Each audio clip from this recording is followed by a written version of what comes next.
Hello everyone, welcome back to Edfil learning. LP-UP എക്സാമുകളിൽ ഫിസിക്സിൽ നിന്നും ചോദിച്ചിരിക്കുന്ന പ്രീവിയസ് ഇയർ ക്വസ്റ്റ്യൻസ് ആണ് നമ്മൾ ഇന്നിവിടെ ഡിസ്കസ് ചെയ്യുന്നത്. സോ അധികം വൈകിക്കാതെ നമുക്ക് ചോദ്യങ്ങളിലേക്ക് കിടക്കാം. ഒന്നാമത്തെ ക്വസ്റ്റ്യൻ ഇതാണ്: വൈദ്യുത ചാർജിന്റെ യൂണിറ്റ് ഏതാണ്? ചോദിച്ചിരിക്കുന്ന ക്വസ്റ്റ്യൻ എന്താണ്? വൈദ്യുത ചാർജിന്റെ യൂണിറ്റ് തന്നിരിക്കുന്നവയിൽ ഏതാണ്? ഒന്നാമത്തെ ഓപ്ഷൻ ആയിട്ട് തന്നിട്ടുള്ളത് ആംപിയർ ആണ്. രണ്ടാമത്തെ ഓപ്ഷൻ എന്ന് പറയുന്നത് ഫാരഡേ, മൂന്നാമത്തേത് കൂളം, നാലാമത്തേത് വോൾട്ട്. നമുക്കറിയാം current I is equal to dQ divided by dt ആണ്, അല്ലെങ്കിൽ Q ഡിവൈഡഡ് ബൈ T ആണ്. ഇവിടെ Q എന്ന് പറയുന്നത് ചാർജും T എന്ന് പറയുന്നത് സമയവുമാണ്. ക്ലിയർ അല്ലേ? സോ നമുക്കറിയാം ഇവിടെ I is equal to dQ by dt എന്ന് പറയുന്നതിൽ Q എന്ന് പറയുന്നത് ചാർജും T എന്ന് പറയുന്നത് സമയവുമാണ്. കറണ്ടിന്റെ equation I is equal to Q by T ആണ്. ചോദ്യം എന്താ ചോദിച്ചിരിക്കുന്നത്? വൈദ്യുത ചാർജിന്റെ യൂണിറ്റ് ഏതാണ് എന്നുള്ളതാണ്. നമുക്കറിയാം ചാർജിന്റെ യൂണിറ്റ് എന്ന് പറയുന്നത് കൂളോംബ് ആണ്. എന്താണ്? ചാർജിന്റെ SI യൂണിറ്റ് എന്ന് പറയുന്നത് കൂളോംബ് ആണ്. ഇവിടെ ആംപിയർ എന്ന് തന്നിരിക്കുന്നത് കറണ്ടിന്റെ SI യൂണിറ്റ് ആണ്. ക്ലിയർ ആണോ? സോ ആംപിയർ എന്ന് പറയുന്നത് കറണ്ടിന്റെ SI യൂണിറ്റും ചാർജിന്റെ SI യൂണിറ്റ് എന്ന് പറയുന്നത് കൂളോംബ് ആണ്. സോ തന്നിരിക്കുന്ന ചോദ്യം എന്ന് പറയുന്നത് ചാർജിന്റെ, വൈദ്യുത ചാർജിന്റെ SI യൂണിറ്റ് ഏതാണ് എന്നുള്ളതാണ്. So the correct answer is coulomb. Clear ആണോ? അപ്പൊ ഇവിടെ നാലാമത്തെ ഓപ്ഷൻ നോക്കിക്കഴിഞ്ഞാൽ വോൾട്ട് എന്ന് കൊടുത്തിരിക്കുന്നുണ്ട്. എന്താണ് വോൾട്ട്? നമുക്കറിയാം പൊട്ടൻഷ്യൽ ഡിഫറൻസിന്റെ SI യൂണിറ്റ് ആണ് വോൾട്ട് എന്ന് പറയുന്നത്. ക്ലിയർ ആണോ? സോ നമ്മൾ ഡിസ്കസ് ചെയ്തു വൈദ്യുത ചാർജിന്റെ SI യൂണിറ്റ് എന്ന് പറയുന്നത് കൂളോംബ് ആണ്. ക്ലിയർ അല്ലേ? ഈ ഇക്വേഷൻ കൂടെ ഓർത്ത് വെക്കുക. Current I is equal to dQ divided by dt or Q is equal to I into dt. Clear അല്ലേ? സോ ഈ ഇക്വേഷൻ കൂടെ ഇതിന്റെ കൂടെ ചേർത്ത് ഓർത്ത് വെക്കാം. Q is equal to I into dt അല്ലെങ്കിൽ I into T, where I എന്ന് പറയുന്നത് കറണ്ടാണ്, T എന്ന് പറയുന്നത് സമയമാണ്. ക്ലിയർ അല്ലേ? അടുത്ത ചോദ്യത്തിലേക്ക് പോകാം. ചോദ്യം ഇതാണ്: നിശ്ചലാവസ്ഥയിൽ ഇരിക്കുന്ന ഒരു വസ്തുവിന്റെ സ്ഥാനാന്തര സമയ ഗ്രാഫ് താഴെ പറയുന്നവയിൽ ഏതാണ്? സോ ഈ ഒരു ചോദ്യത്തിന് ഉത്തരം എഴുതണമെങ്കിൽ നമുക്ക് ഗ്രാഫുമായിട്ട് ബന്ധപ്പെട്ട നല്ല ഒരു ഐഡിയ ഉണ്ടായിരിക്കണം. സോ നമ്മളിവിടെ ഡിസ്കസ് ചെയ്യുന്നു ഗ്രാഫുകളെ പറ്റി. നമുക്കറിയാം നമ്മൾ Y ആക്സിസിൽ സ്ഥാനാന്തരത്തിനെയും X ആക്സിസിൽ സമയത്തിനെയും എടുക്കുകയാണെങ്കിൽ ഈ ഗ്രാഫിനെ നമുക്ക് സ്ഥാനാന്തര സമയ ഗ്രാഫ് എന്ന് വിളിക്കാം. എന്താ? നമ്മളിവിടെ Y ആക്സിസിൽ സ്ഥാനാന്തരത്തിനെയും X ആക്സിസിൽ സമയത്തിനെയും എടുത്തു കഴിഞ്ഞാൽ ഈ ഗ്രാഫിനെ നമുക്ക് സ്ഥാനാന്തര സമയ ഗ്രാഫ് എന്ന് വിളിക്കാം. ഇവിടെ സ്ഥാനാന്തര സമയ ഗ്രാഫ് എന്ന് പറയുന്നത് X ആക്സിസിന് സമാന്തരവും ഒരു നേർരേഖയുമാണെങ്കിൽ എന്താ? ഇവിടെ സ്ഥാനാന്തര സമയ ഗ്രാഫ് എന്ന് പറയുന്നത് X ആക്സിസിന് സമാന്തരവും അതേപോലെ തന്നെ നേർരേഖയുമാണെങ്കിൽ ഈ എടുത്തിരിക്കുന്ന വസ്തു എന്ന് പറയുന്നത് നിശ്ചലാവസ്ഥയിലാണെന്ന് പറയാം. എന്താ? എടുത്തിരിക്കുന്ന വസ്തു റസ്റ്റിലാണ് അല്ലെങ്കിൽ നിശ്ചലാവസ്ഥയിലാണ് എന്ന് പറഞ്ഞു വെക്കാം. ക്ലിയർ ആണോ? ഇനി നോക്കണേ, രണ്ടാമത്തെ ഒരു ഗ്രാഫ് നമ്മൾ ഡിസ്കസ് ചെയ്യുന്നു. അതായത് സ്ഥാനാന്തരത്തിന് വീണ്ടും നമ്മൾ Y ആക്സിസിൽ എടുക്കുന്നു, സമയത്തിന് നമ്മൾ X ആക്സിസിൽ എടുക്കുന്നു. ഇവിടെ നോക്കിയാൽ ഈ ഗ്രാഫ് എന്ന് പറയുന്നത് ഇങ്ങനെയാണ് വരുന്നത് എന്ന് വിചാരിക്കാം. എന്താ ഇവിടെ ഗ്രാഫിന്റെ പ്രത്യേകത? നമുക്കറിയാം നമ്മൾ സ്ഥാനാന്തരത്തിന് Y ആക്സിസിൽ എടുത്തു, സമയത്തിന് X ആക്സിസിൽ എടുത്തു. ഇവിടെ കിട്ടിയിരിക്കുന്ന ഗ്രാഫ് എന്ന് പറയുന്നത് X ആക്സിസുമായിട്ട് ചെരിഞ്ഞു നിൽക്കുന്ന ഒരു നേർരേഖയാണ്. സോ X ആക്സിസുമായി ചെരിഞ്ഞു നിൽക്കുന്ന ഒരു നേർരേഖയാണ് നമുക്ക് സ്ഥാനാന്തര സമയ ഗ്രാഫ് എടുക്കുമ്പോൾ കിട്ടുന്നതെങ്കിൽ നമുക്ക് പറഞ്ഞു വെക്കാം ഇവിടെ വസ്തുവിന്റെ ചലനം എന്ന് പറയുന്നത് സമപ്രവേഗത്തിലാണ്. എന്താ? വസ്തുവിന്റെ ചലനം സമപ്രവേഗത്തിലാണ് അല്ലെങ്കിൽ യൂണിഫോം മോഷനിലാണ്. ക്ലിയർ ആണോ? സോ നമ്മൾ ഡിസ്കസ് ചെയ്തു സ്ഥാനാന്തര സമയ ഗ്രാഫ് സ്ഥാനാന്തരത്തിന് Y ആക്സിസിലും സമയത്തിന് X ആക്സിസിനും എടുത്ത് നമുക്ക് നേരെ, അതായത് സമാന്തരമായി, X ആക്സിസിന് സമാന്തരമായി ഒരു നേർരേഖയാണെങ്കിൽ വസ്തു നിശ്ചലാവസ്ഥയിലാണെന്നും എടുത്തിരിക്കുന്ന സ്ഥാനാന്തര സമയ ഗ്രാഫിനകത്ത് കിട്ടിയിരിക്കുന്ന ഗ്രാഫ് X ആക്സിസുമായി ചെരിഞ്ഞു നിൽക്കുന്ന ഒരു നേർരേഖയാണെങ്കിൽ വസ്തുവിന്റെ ചലനം എന്ന് പറയുന്നത് സമപ്രവേഗത്തിലായിരിക്കുമെന്ന് ഓർത്തു വെക്കാം. ക്ലിയർ ആണോ? സോ ഇത് റസ്റ്റിലുള്ള അല്ലെങ്കിൽ നിശ്ചലാവസ്ഥയിലുള്ള ഒരു വസ്തുവിന്റെ ഗ്രാഫാണ്, ഇത് സമപ്രവേഗത്തിലിരിക്കുന്ന ഒരു വസ്തുവിന്റെ ഗ്രാഫാണ് എന്ന് ഓർത്തു വെക്കാം. ക്ലിയർ ആണോ?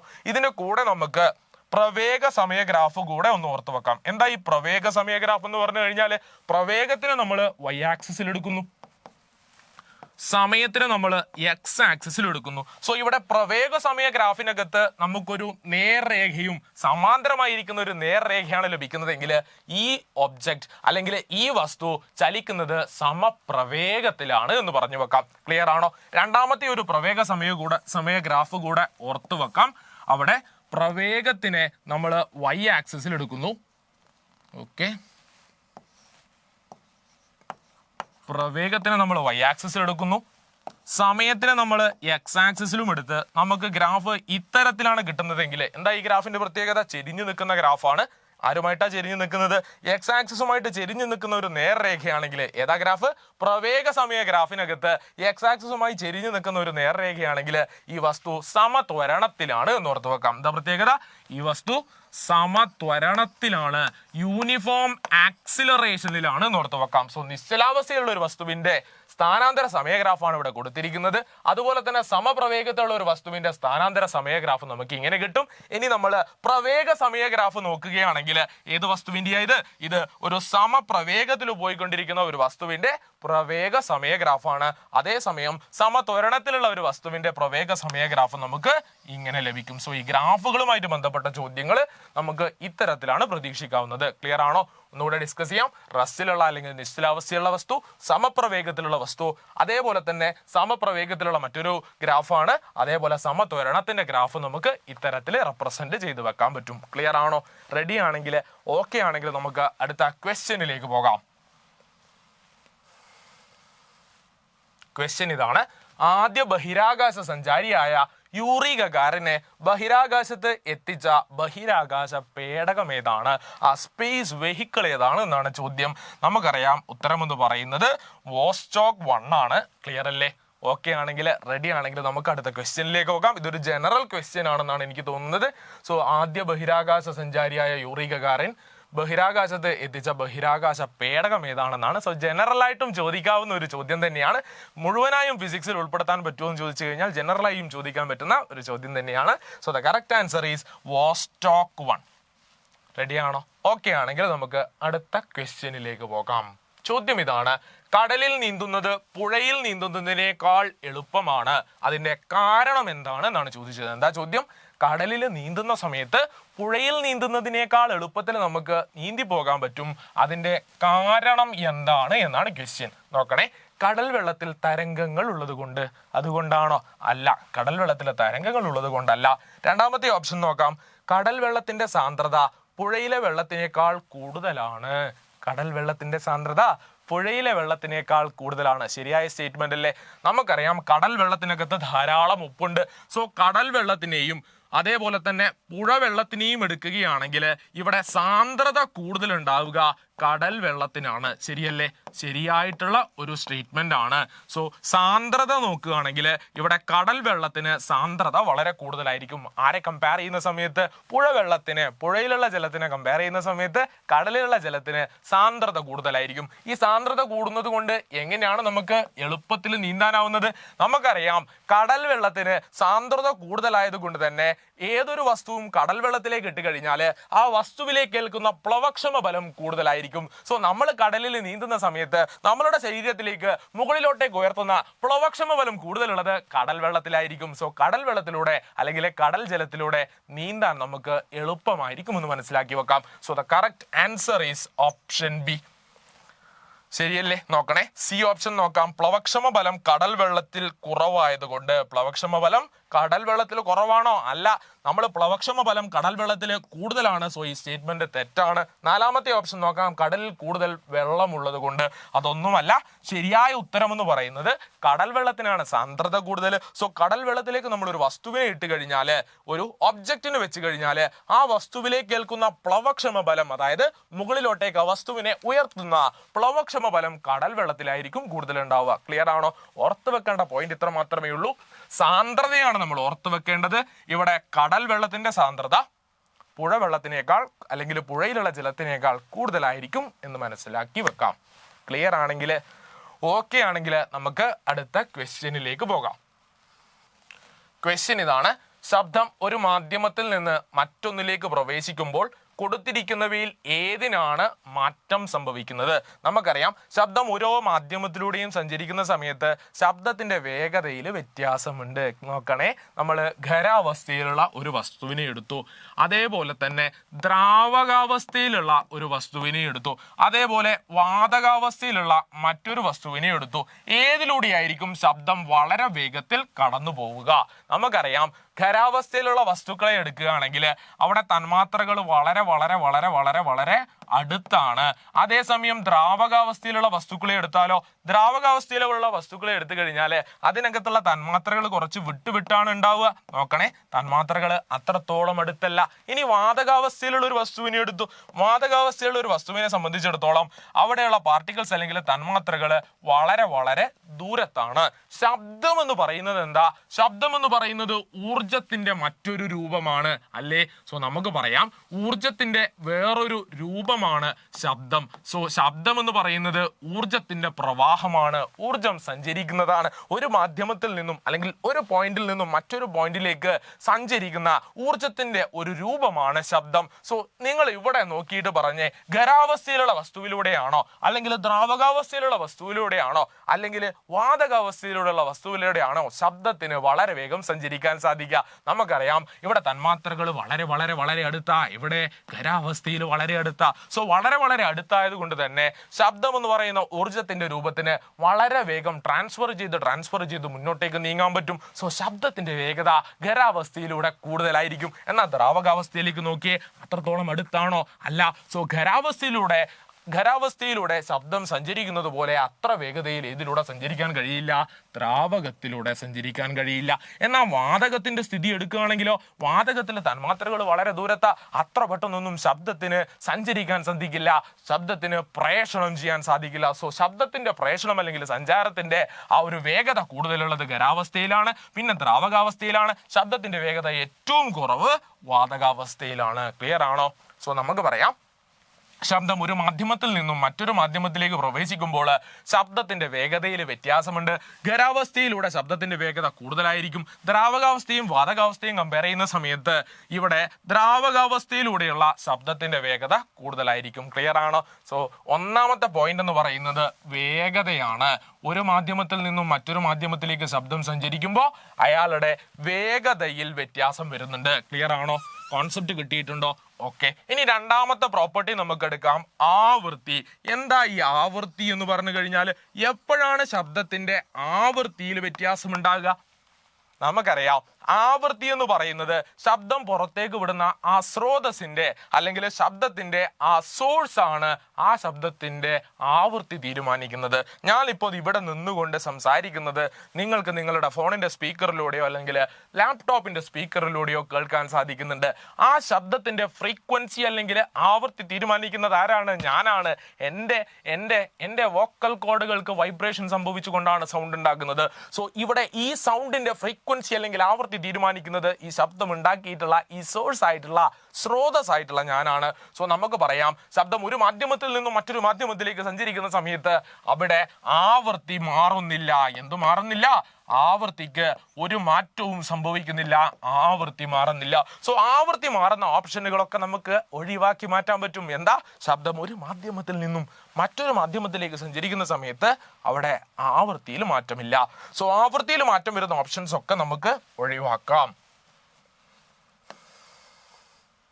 ഓക്കെ. ഈ ഓപ്ഷൻ വരില്ല കാരണം ഇതിൽ ആവൃത്തി വന്നിട്ടുണ്ട്. ഈ ഓപ്ഷൻ വരില്ല കാരണം ഇതിലും ആവൃത്തി വന്നിട്ടുണ്ട്. ഈ ഓപ്ഷൻ ഒഴിവാക്കാം കാരണം ഇതിലും ആവൃത്തി വന്നിട്ടുണ്ട്. കാരണം ശബ്ദം ഒരു മാധ്യമത്തിൽ നിന്ന് മറ്റൊരു മാധ്യമത്തിലേക്ക് സഞ്ചരിക്കുന്ന സമയത്ത് ആവൃത്തിയിൽ ഒരു തരത്തിലുള്ള മാറ്റവുമില്ല എന്ന് ഓർത്തു വെക്കാം. ക്ലിയർ അല്ലേ? അപ്പൊ ഏതാ കറക്റ്റ് ഓപ്ഷൻ വരിക? So the correct option is option A. Option A ആണ് കറക്റ്റ് ആൻസർ. വേഗതയിലും തരംഗ ദൈർഘ്യത്തിലുമാണ് മാറ്റം ഉണ്ടാവുക. നോക്കണേ, നമുക്കറിയാം ആവൃത്തിയുടെ ഇക്വേഷൻ എന്താ? ആവൃത്തിയുടെ equation F is equal to V divided by lambda എന്നാണ്. എന്താ? F is equal to V divided by lambda. ഇവിടെ എഫ് എന്ന് പറയുന്നത് ആവൃത്തിയാണ്. എഫ് എന്ന് പറയുന്നത് ശബ്ദത്തിന്റെ ആവൃത്തിയാണ്. ഇവിടെ വി എന്ന് പറയുന്നത് ശബ്ദത്തിന്റെ വേഗതയാണ്. വി ശബ്ദത്തിന്റെ വേഗതയാണ്. അതേസമയം ലാംഡ എന്ന് പറയുന്നത് തരംഗത്തിന്റെ ദൈർഘ്യം, തരംഗ ദൈർഘ്യമാണ്. ക്ലിയർ അല്ലേ? സോ നമുക്കിവിടെ മനസ്സിലാക്കി വെക്കേണ്ട കാര്യം എന്താ? ഇത്ര മാത്രം നമ്മൾ മനസ്സിലാക്കി വെക്കാം. ഇവിടെ ഫ്രീക്വൻസി അല്ലെങ്കിൽ ആവൃത്തി എന്ന് പറയുന്നത് ഒരിക്കലും മാറാൻ പോകുന്നില്ല, അത് കോൺസ്റ്റന്റ് ആയിട്ടുള്ള ഒന്നാ. അപ്പൊ ഇവിടെ ശബ്ദത്തിന്റെ വേഗത ഓരോ മാധ്യമത്തിലൂടെയും മാറുന്നുണ്ട്. ശബ്ദത്തിന്റെ വേഗത മാറുന്നുണ്ടെങ്കിൽ ഈ ഫ്രീക്വൻസി കോൺസ്റ്റന്റ് ആക്കി വെക്കണമെങ്കിൽ ഈ തരംഗ ദൈർഘ്യം മാറിക്കൊണ്ടിരിക്കണം. സോ ശബ്ദം ഒരു മാധ്യമത്തിൽ നിന്നും മറ്റൊരു മാധ്യമത്തിലേക്ക് സഞ്ചരിക്കുന്ന സമയത്ത് തരംഗത്തിന്റെ വേഗത മാത്രമല്ല മാറ്റമുണ്ടാകുക, തരംഗ ദൈർഘ്യത്തിന് അല്ലെങ്കിൽ വേവ് ലെങ്തിനും മാറ്റമുണ്ടാകും എന്നോർത്ത് വെക്കാം. സോ ചോദ്യത്തിലേക്ക് നമുക്ക് തിരിച്ചു വരാം. ശബ്ദം ഒരു മാധ്യമത്തിൽ നിന്നും മറ്റൊന്നിലേക്ക് പ്രവേശിക്കുമ്പോൾ അവിടെ കൊടുത്തിരിക്കുന്നവയിൽ ഏതിനാണ് മാറ്റം സംഭവിക്കുന്നത്? കൃത്യമായും നമ്മൾ പറഞ്ഞു വെക്കും. ഒന്ന് ശബ്ദത്തിന്റെ വേഗതയ്ക്ക് മാറ്റം ഉണ്ടാകുന്നുണ്ട്, മറ്റൊന്ന് ശബ്ദത്തിന്റെ തരംഗ ദൈർഘ്യത്തിനും മാറ്റം ഉണ്ടാകുന്നുണ്ട്. So the correct answer is option A. Simple അല്ലേ? മനസ്സിലാക്കി പഠിച്ചു കഴിഞ്ഞാൽ നമുക്കിവിടെ ഓരോ ഓപ്ഷൻസും വേണ്ടാത്ത ഓപ്ഷൻസ് ഒക്കെ ഒഴിവാക്കിക്കൊണ്ട് ഓപ്ഷൻ എലിമിനേഷൻ മെത്തേഡിലൂടെ മനസ്സിലാക്കി പഠിച്ചു പോകാൻ പറ്റും. ക്ലിയർ ആണെങ്കിൽ ഓക്കെ ആണെങ്കിൽ നമുക്ക് അടുത്ത ചോദ്യത്തിലേക്ക് പോകാം. ഓക്കെ ഓക്കെ ഒന്നിലധികം സെല്ലുകൾ ശ്രേണി രീതിയിൽ ബന്ധിപ്പിച്ചാൽ താഴെ കൊടുത്തിരിക്കുന്ന പ്രസ്താവനകളിൽ നിന്നും ശരിയായത് തിരഞ്ഞെടുക്കുക. ഒന്നാമത്തെ പ്രസ്താവന നോക്കണേ. ഓരോ സെല്ലിലൂടെയും കടന്നു പോകുന്ന കറണ്ട് തുല്യമാണ്. എങ്ങനെയാ നമ്മൾ കണക്ട് ചെയ്തിരിക്കുന്നത്? എങ്ങനെയാ ബന്ധിപ്പിച്ചിരിക്കുന്നത്? സെല്ലുകളെ നമ്മൾ ശ്രേണി രീതിയിലാണ് ബന്ധിപ്പിച്ചിരിക്കുന്നത്. എന്താ സെല്ലുകൾ എന്ന് പറഞ്ഞു കഴിഞ്ഞാൽ സെല്ലുകളെ നമ്മൾ ഇത്തരത്തിലാണ് റെപ്രസെന്റ് ചെയ്യാറല്ലേ?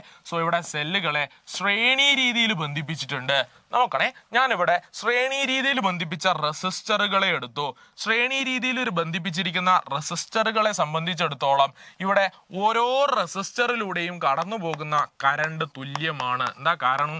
ശ്രേണി രീതിയിലാണ് നമ്മൾ ബന്ധിപ്പിച്ചിരിക്കുന്നതെങ്കിൽ അതിലൂടെ കടന്നു പോകുന്ന ഓരോ റെസിസ്റ്ററിലൂടെയും കടന്നു പോകുന്ന കറണ്ട് തുല്യമായിരിക്കും. സോ അതേപോലെ തന്നെ ഇവിടെ നമ്മൾ സെല്ലുകളെ കണക്ട് ചെയ്ത് കഴിഞ്ഞാൽ ഈ സെല്ലുകളിലൂടെ ഓരോ സെല്ലുകളിലൂടെയും കടന്നു പോകുന്ന കറണ്ട് തുല്യമായിരിക്കും. ഇനി ഒന്നാമത്തെ ഓപ്ഷനിലേക്ക് നോക്കിയേ. ഒന്നാമത്തെ ഓപ്ഷൻ എന്താ പറഞ്ഞിട്ടുള്ളത്? ഓരോ സെല്ലിലൂടെയും കടന്നു പോകുന്ന കറണ്ട് തുല്യമാണ്. ശരിയായിട്ടുള്ള ഓപ്ഷൻ അല്ലേ? ശരിയായിട്ടുള്ള ഓപ്ഷൻ ആണ്. So the statement is correct. ഇനി രണ്ടാമത്തെ സ്റ്റേറ്റ്മെന്റ് നോക്കണേ. ആകെ EMF സർക്യൂട്ടിലെ സെല്ലുകളുടെ EMFന്റെ തുകയ്ക്ക് തുല്യമായിരിക്കും. കൃത്യമായിട്ടും വ്യക്തമായിട്ടും മനസ്സിലാക്കി വെക്കാം. നമ്മളിവിടെ സെല്ലുകളെ കണക്ട് ചെയ്തിരിക്കുന്നത് ബന്ധിപ്പിച്ചിരിക്കുന്നത് സീരീസ് ആയിട്ടാണ്, ശ്രേണിയായിട്ടാണ്. സോ ശ്രേണിയായി നമ്മളിവിടെ ഈ സെല്ലുകളെ കണക്ട് ചെയ്യുന്ന സമയത്ത് അവിടെയുള്ള ആകെ EMF എന്ന് പറയുന്നത് എടുത്തിരിക്കുന്ന സെല്ലുകളുടെ EMFന്റെ ആകെ തുകയ്ക്ക് തുല്യമായിരിക്കും. സോ ഈ തന്നിരിക്കുന്ന രണ്ടാമത്തെ സ്റ്റേറ്റ്മെന്റും ശരിയാണ്. ക്ലിയർ ആണോ? ഓക്കെ. ഇനി മൂന്നാമത്തെ സ്റ്റേറ്റ്മെന്റ് നോക്കണേ. ഓക്കെ ഓക്കെ ഓക്കെ മൂന്നാമത്തെ സ്റ്റേറ്റ്മെന്റ് ഇതാണ്. സർക്യൂട്ടിൽ ബാറ്ററി ഉളവാക്കുന്ന ആന്തരിക പ്രതിരോധം കുറയുന്നു. എന്താ ഈ ആന്തരിക പ്രതിരോധം എന്ന് പറഞ്ഞു കഴിഞ്ഞാൽ ഈ ബാറ്ററി അല്ലെങ്കിൽ സെല്ലിനകത്ത് കറണ്ടിന് ഒഴുകാനുള്ള അതിന്റെ അകത്തുണ്ടാകുന്ന പ്രതിരോധത്തിനെയാണ് നമ്മൾ ആന്തരിക പ്രതിരോധം എന്ന് പറയുന്നത്. ഇവിടെ പറഞ്ഞിരിക്കുന്നു ശ്രേണിയിൽ കണക്ട് ചെയ്ത് കഴിഞ്ഞാൽ ആന്തരിക പ്രതിരോധം കുറയുന്നു. തെറ്റായിട്ടുള്ള ഒരു സ്റ്റേറ്റ്മെന്റ് ആണ്. കൃത്യമായും വ്യക്തമായും നിങ്ങൾ മനസ്സിലാക്കി വെക്കുക. സീരീസ് ആയിട്ടാണ് നമ്മൾ കണക്ട് ചെയ്തിട്ടുള്ളതെങ്കിൽ അവിടെ ആന്തരിക പ്രതിരോധം അല്ലെങ്കിൽ ഇന്റേണൽ റെസിസ്റ്റൻസ് കൂടുകയാണ് ചെയ്യുക, ഒരിക്കലും കുറയുകയല്ല. സോ ഈ സ്റ്റേറ്റ്മെന്റ് തെറ്റാണ്. സോ തന്നിരിക്കുന്ന സ്റ്റേറ്റ്മെന്റുകളിൽ ഒന്നാമത്തെ സ്റ്റേറ്റ്മെന്റും രണ്ടാമത്തെ സ്റ്റേറ്റ്മെന്റുമാണ് ശരിയായിട്ടുള്ള സ്റ്റേറ്റ്മെന്റ്. ഒന്നാമത്തെ സ്റ്റേറ്റ്മെന്റും രണ്ടാമത്തെ സ്റ്റേറ്റ്മെന്റും ശരിയായിട്ടുള്ള ഓപ്ഷൻ എന്ന് പറയുന്നത് ഏതാണ്? തന്നിരിക്കുന്നതിൽ 1 and 2 എന്ന് പറയുന്ന കറക്റ്റ് ആയിട്ടുള്ള ഓപ്ഷൻ എ. റെഡിയാണോ? ഓക്കെ ആണെങ്കിൽ അടുത്ത ക്വസ്റ്റ്യനിലേക്ക് പോകാം. ചോദ്യം ഇതാണ്. മനുഷ്യന്റെ ചെവിക്ക് വേദനയുണ്ടാക്കുന്ന സ്വരത്തിന്റെ ഉച്ചത എത്ര ഡെസിബലിൽ കൂടുതലാണ് എന്നാണ് ചോദ്യം. അപ്പൊ എന്താ ഈ ഉച്ചത എന്ന് ആദ്യം മനസ്സിലാക്കി വെക്കണം. എന്താ ഉച്ചത എന്ന് പറഞ്ഞു കഴിഞ്ഞാൽ ശബ്ദം ഒരാളിൽ ഉണ്ടാക്കുന്ന കേൾവി അനുഭവത്തിന്റെ അളവാണ് ഉച്ചത. പ്രായമായ ഒരാൾക്കും പ്രായമാവാത്ത ഒരു ചെറുപ്പക്കാരനും ഒരു പടക്കം പൊട്ടുന്ന അല്ലെങ്കിൽ ഒരു കതിന പൊട്ടുന്ന ശബ്ദം എന്ന് പറയുന്നത് ഒരുപോലെയാണോ കേൾക്കുക? അല്ല. പ്രായമായിട്ടുള്ള ഒരാളെ സംബന്ധിച്ചിടത്തോളം അയാൾക്ക് ചിലപ്പോൾ ആ ശബ്ദം അത്രത്തോളം വലിയ ശബ്ദമായിരിക്കില്ല, കാരണം അയാളുടെ കേൾവി ശക്തി കുറഞ്ഞിട്ടുണ്ടാകണം. സോ ഇവിടെ ഉച്ചത എന്ന് പറയുന്നത് പ്രധാനമായും ആശ്രയിച്ചിരിക്കുന്നത് ഇവിടെ കമ്പനം ചെയ്യുന്ന ആയതിയെയും അതുപോലെ തന്നെ കേൾക്കുന്ന ആളുടെ ചെവിയുടെ ഗ്രാഹ്യതയുമാണ്. സോ ഓർത്ത് വെക്കുക, ഉച്ചത എന്ന് പറയുന്നത് ശബ്ദം ഒരാളിൽ ഉണ്ടാക്കുന്ന കേൾവി അനുഭവത്തിന്റെ അളവാണ്. ആ ഉച്ചത എന്ന് പറയുന്നത് പ്രധാനമായും ആശ്രയിച്ചിരിക്കുന്ന ഘടകങ്ങൾ, ഒന്ന് കമ്പനായതിയാണ്, രണ്ട് കേൾക്കുന്ന ആളുടെ അല്ലെങ്കിൽ ശബ്ദം റിസീവ് ചെയ്യുന്ന ആളുടെ ചെവിയുടെ ഗ്രാഹ്യതയാണ്. ഓക്കെ ആണോ? ഇനി ഉച്ചതയുടെ യൂണിറ്റ് കൂടെ അതിന്റെ കൂടെ ഓർത്തു വെക്കാം. ഉച്ചതയുടെ യൂണിറ്റ് എന്ന് പറയുന്നത് ഡെസിബൽ ആണ്. ഉച്ചത നമ്മൾ അളക്കുന്നത് ഡെസിബൽ മീറ്റർ എന്ന ഒരു ഡിവൈസ് ഉപയോഗിച്ചുകൊണ്ടാണ്. ചോദ്യത്തിലേക്ക് തിരിച്ചു വരാം. എന്താ ഉച്ചത എന്നാണോ ചോദ്യം? അല്ല, ചോദ്യം ഇതാണ്: മനുഷ്യന്റെ ചെവിക്ക് അല്ലെങ്കിൽ മനുഷ്യ ചെവിക്ക് വേദന ഉണ്ടാക്കുന്ന സ്വരത്തിന്റെ ഉച്ചത എത്ര ഡെസിബലിലും കൂടുതലാണ്? വളരെ കൃത്യമായിട്ട് ഓർത്തു വെക്കാം. 120 ഡെസിബലിനേക്കാൾ കൂടുതൽ ഉച്ചതയുള്ള ശബ്ദങ്ങൾ മനുഷ്യ ചെവിക്ക് വേദന ഉളവാക്കുന്ന ശബ്ദങ്ങളാണ്. സോ 120 ഡെസിബലിലും അധികമുള്ള ജെറ്റ് വിമാനങ്ങളൊക്കെ പറക്കുമ്പോൾ അല്ലെങ്കിൽ ജെറ്റ് വിമാനങ്ങളുടെയൊക്കെ എഞ്ചിനിൽ നിന്നും പുറത്തു വരുന്ന ശബ്ദം എന്ന് പറയുന്നത് 120 ഡെസിബലിന് മുകളിലാണ്. അത്തരത്തിലുള്ള ശബ്ദം, അത്തരത്തിൽ ഉച്ചത കൂടിയ ശബ്ദം നമ്മളുടെ ചെവികൾക്ക് വേദന ഉളവാക്കുന്നതാണ് എന്ന് ഓർത്തു വെക്കാം. ക്ലിയർ ആണോ? ഓക്കെ. രണ്ടാമത്തെ ഒരു പോയിന്റ് ഉച്ചതയുമായി ബന്ധപ്പെട്ട് നമ്മൾ ഓർത്തിരിക്കേണ്ട പോയിന്റ് ആണ്. ഉച്ചത എന്ന് പറയുന്നത് എന്തുമായിട്ടാണ് ബന്ധപ്പെട്ടിരിക്കുന്നത്? ആയതിയുമായിട്ടാണ് ബന്ധപ്പെട്ടിരിക്കുന്നത്. സോ ഒരു ശബ്ദത്തിന്റെ ആയതി കൂടുതലാണെങ്കിൽ ആ ശബ്ദത്തിന്റെ ഉച്ചത കൂടുതലായിരിക്കും. ഓർത്തു വെക്കാം മറ്റൊരു പോയിന്റ്. ഉച്ചത എന്ന് പറയുന്നത് അവിടെ ആയതിയുടെ വർഗത്തിന് പ്രൊപ്പോർഷണൽ ആയിരിക്കും. എന്താ? ആയതിയുടെ വർഗത്തിന് പ്രൊപ്പോർഷണൽ ആയിരിക്കും. സോ നമ്മൾ ആയതിയുടെ വർഗത്തിനാണെന്ത് പ്രൊപ്പോർഷണൽ ആയിട്ടുള്ളത്? ഉച്ചത പ്രൊപ്പോർഷണൽ ആയിട്ടുള്ളത് എന്നുള്ള കാര്യം കൂടെ ഓർത്തു വെക്കാം. ക്ലിയർ ആണോ? ഓക്കെ ആണെങ്കിൽ, റെഡി ആണെങ്കിൽ നമുക്ക് അടുത്ത ചോദ്യത്തിലേക്ക് പോകാം. സൈക്കിൾ ചക്രത്തിന്റെ ആക്സിലിൽ എണ്ണ ഇടുന്നത് എന്തിനാണ്? സൈക്കിൾ ചക്രം നമുക്കറിയാം പല്ലുകൾ പോലെ ഉണ്ടാവും, ഇങ്ങനെ കൂർത്തു നിൽക്കുന്ന സൈക്കിൾ ആക്സിലിന്റെ മുകളില്, ഈ ചക്രത്തിന്റെ മുകളില് നമ്മൾ എണ്ണ എന്തിനാണ് ഇടുന്നത്? എണ്ണ ഇടുന്നത്? വളരെ കൃത്യമായിട്ട് മനസ്സിലാക്കി വെക്കാം. ഇവിടെ എണ്ണ എന്ന് പറയുന്നത് സ്നേഹകം അല്ലെങ്കിൽ ലൂബ്രിക്കേറ്റ് ആയിട്ടാണ് ആക്ട് ചെയ്യുന്നത്. എന്തിനായി ഈ ലൂബ്രിക്കന്റ് അല്ലെങ്കിൽ സ്നേഹകം ചേർക്കുന്നത്? നമുക്കറിയാം രണ്ട് സർഫസുകൾ അല്ലെങ്കിൽ രണ്ട് പ്രതലങ്ങൾ സമ്പർക്കത്തിൽ വരുമ്പോൾ അവിടെ രണ്ട് സർഫസുകൾ പ്രതലത്തിൽ വരുമ്പോൾ അവരുടെ തമ്മിലുള്ള ചലനത്തിനെ തടയുന്ന ബലത്തിനെയാണ് നമ്മൾ ഘർഷണ ബലം എന്ന് വിളിക്കുന്നത്. എന്താ ഘർഷണ ബലം എന്ന് പറഞ്ഞാൽ? രണ്ട് സർഫസുകൾ അല്ലെങ്കിൽ രണ്ട് പ്രതലങ്ങൾ തമ്മിൽ ചലിക്കുന്ന സമയത്ത് അവരുടെ ചലനത്തിനെ തടയുന്ന, അവരുടെ മോഷനെ തടയുന്ന, ഒപ്പോസ് ചെയ്യുന്ന ഫോഴ്സിനെയാണ്, ബലത്തിനെയാണ് നമ്മൾ ഘർഷണ ബലം എന്ന് വിളിക്കുന്നത്. ഘർഷണ ബലം കുറയ്ക്കാൻ വേണ്ടി നമ്മൾ ചേർക്കുന്ന വസ്തുക്കളെയാണ് സ്നേഹകം എന്ന് വിളിക്കുന്നത്. എന്താ വിളിക്കുക? സ്നേഹകങ്ങൾ അല്ലെങ്കിൽ ലൂബ്രിക്കൻസ് എന്ന് വിളിക്കുന്നത്. ലൂബ്രിക്കൻസിന് ഉദാഹരണം പറയാൻ പറ്റുമോ? ഒരുപാടുണ്ടല്ലേ. ഗ്രീസ്, ഓയിൽ എന്നിവയൊക്കെ ലൂബ്രിക്കൻസ് ആണ്. അതുപോലെ തന്നെ ഗ്രാഫൈറ്റ് കേട്ടിട്ടുണ്ട് അല്ലേ? ഗ്രാഫൈറ്റ് എന്ന് പറയുന്നതും ഒരു നല്ല സ്നേഹകമാണ്. ക്ലിയർ ആണോ? സോ ഓർത്ത് വെക്കാം, നമ്മൾ ഘർഷണം കുറയ്ക്കാൻ വേണ്ടി ചേർക്കുന്നത് എന്തും സ്നേഹകമാണ്. നമ്മൾ ക്യാരം ബോർഡ് കളിക്കുന്ന സമയത്ത് അവിടെ പൗഡർ ചേർക്കാറുണ്ട്. ആ പൗഡറും എന്ന് പറയുന്നതും ഇവിടെ സ്നേഹകമായിട്ടാണ് അല്ലെങ്കിൽ ലൂബ്രിക്കൻ്റ് ആയിട്ടാണ് ആക്ട് ചെയ്യുന്നത് എന്ന് ഓർത്തു വെക്കാം. സോ സൈക്കിളിൽ ചക്രത്തിന്റെ ആക്സിലിൽ എണ്ണയിടുന്നത് എന്തിനു വേണ്ടിയാ? ഘർഷണ ബലം കുറയ്ക്കാൻ വേണ്ടിയാണോ?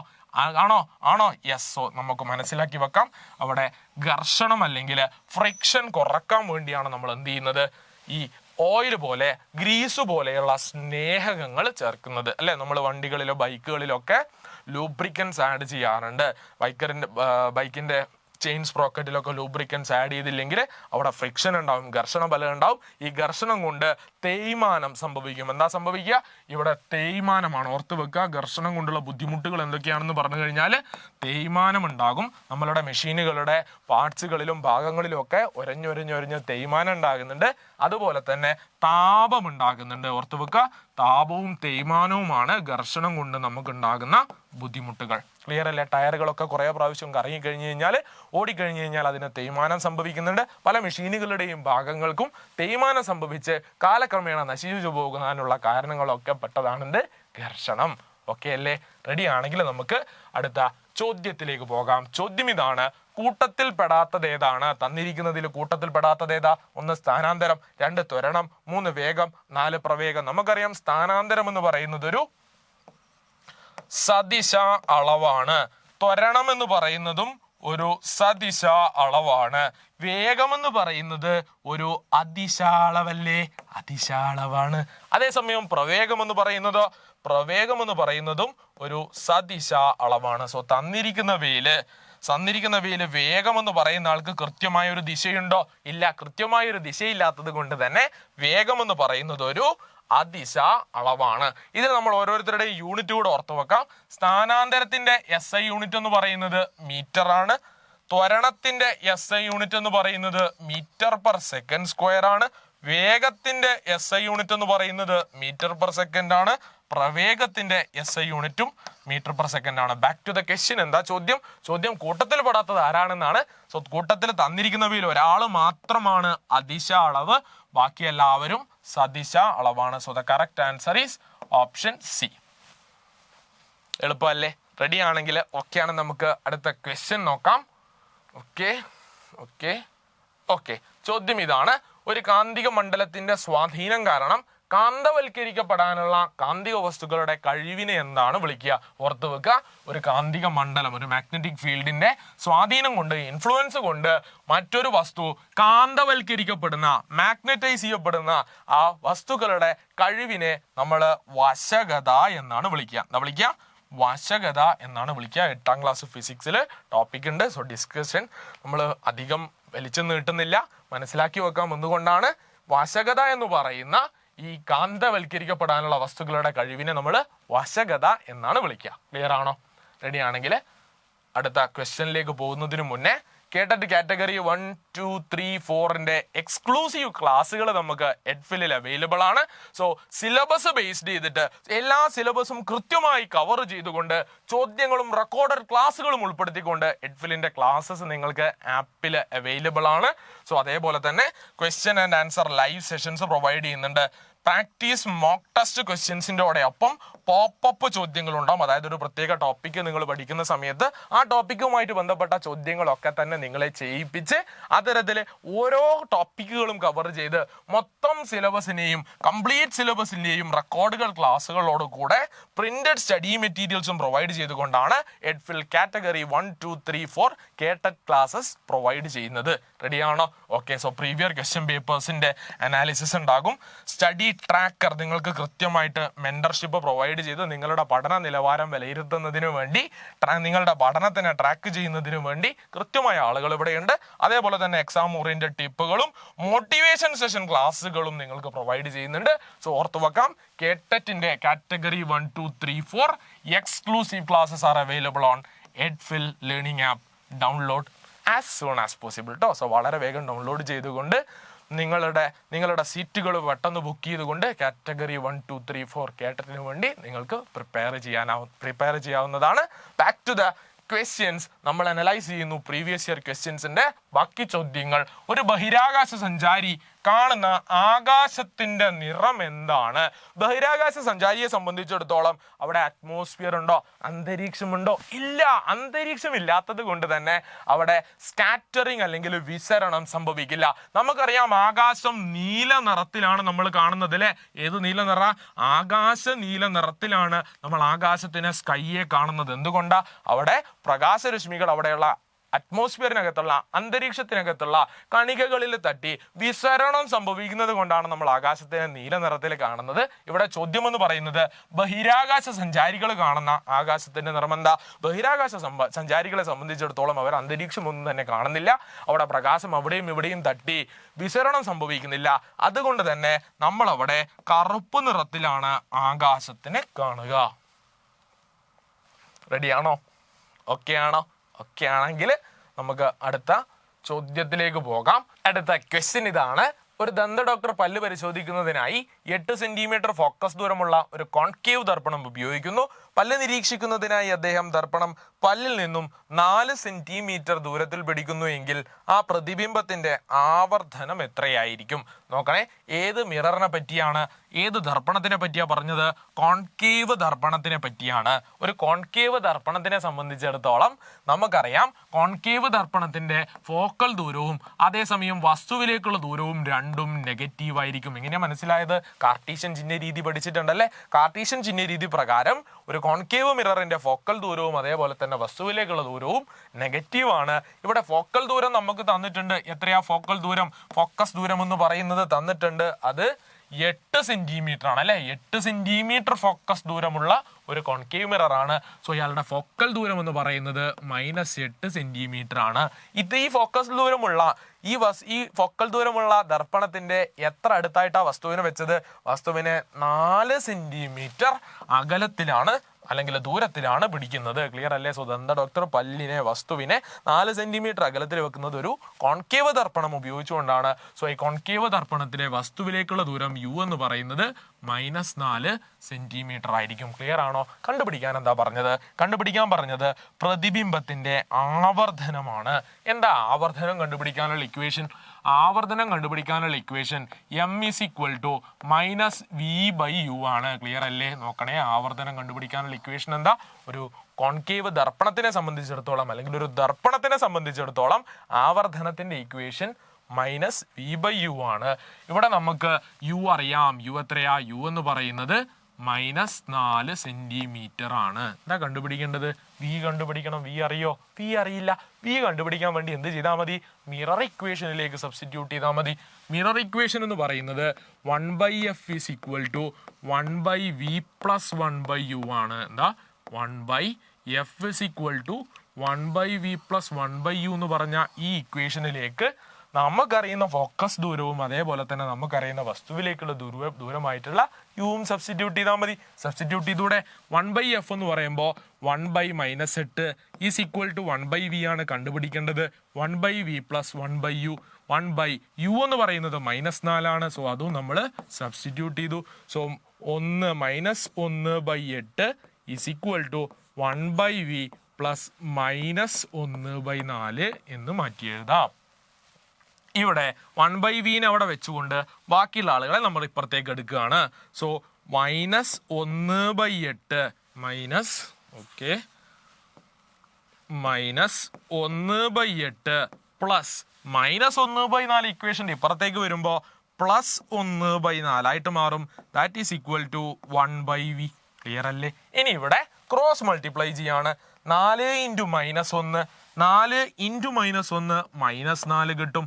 Plus 8 × 1 8 divided by 8 × 4 32 is equal to 1/v.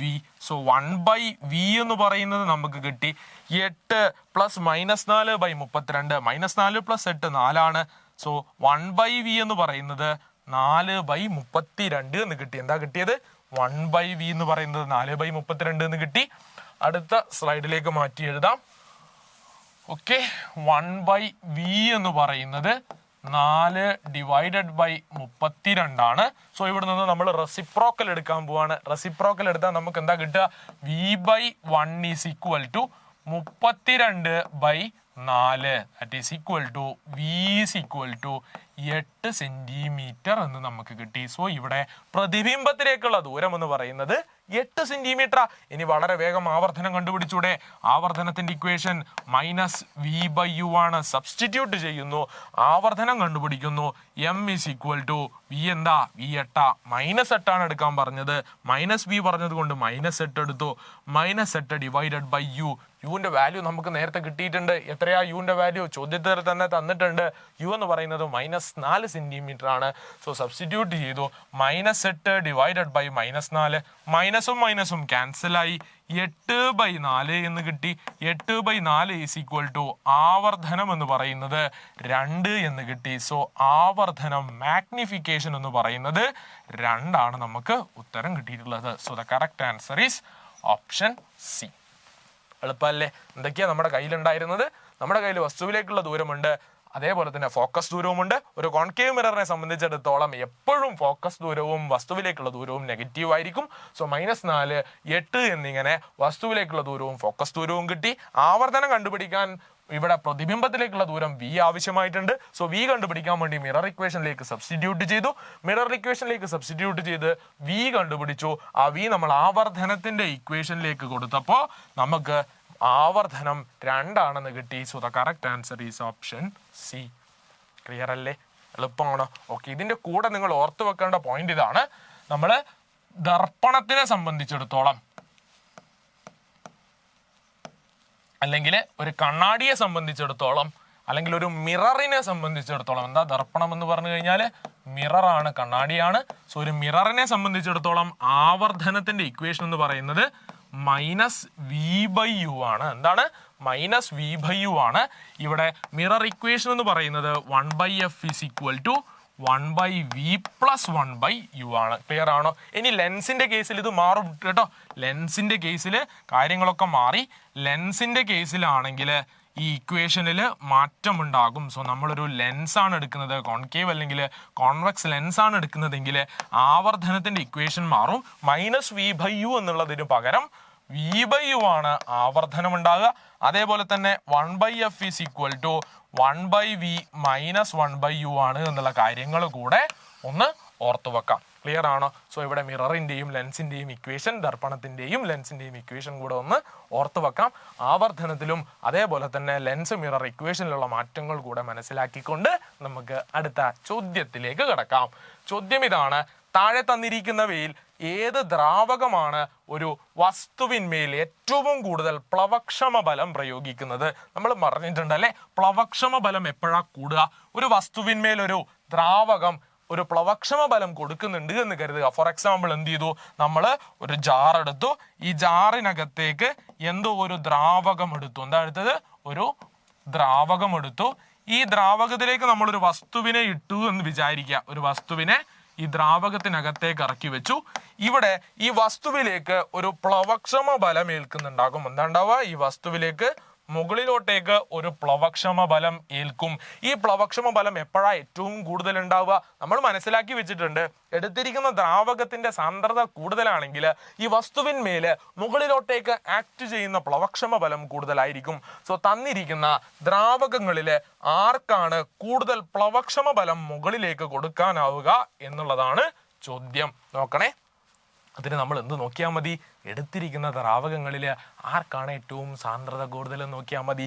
So സാന്ദ്രത കൂടുതലുള്ള ദ്രാവകം ഏതാണോ ആ ദ്രാവകം മുകളിലോട്ടേക്ക് കൊടുക്കുന്ന പ്ലവക്ഷമ ബലം അല്ലെങ്കിൽ ബോയന്റ് ഫോഴ്സ് കൂടുതലായിരിക്കും. ക്ലിയർ ആണോ? സോ സാന്ദ്രത കൂടിയ ആള് മുകളിലോട്ടേക്ക് കൊടുക്കുന്ന പ്ലവക്ഷമ ബലം അല്ലെങ്കിൽ ബോയന്റ് ഫോഴ്സ് കൂടുതലാ. സോ തന്നിരിക്കുന്നവയിൽ പ്ലവക്ഷമ ബലം കൂടുതൽ ആരാണ് പ്രയോഗിക്കുന്നത് എന്നുള്ളതിന് പകരം നമ്മൾ എന്ത് നോക്കിയാൽ മതി?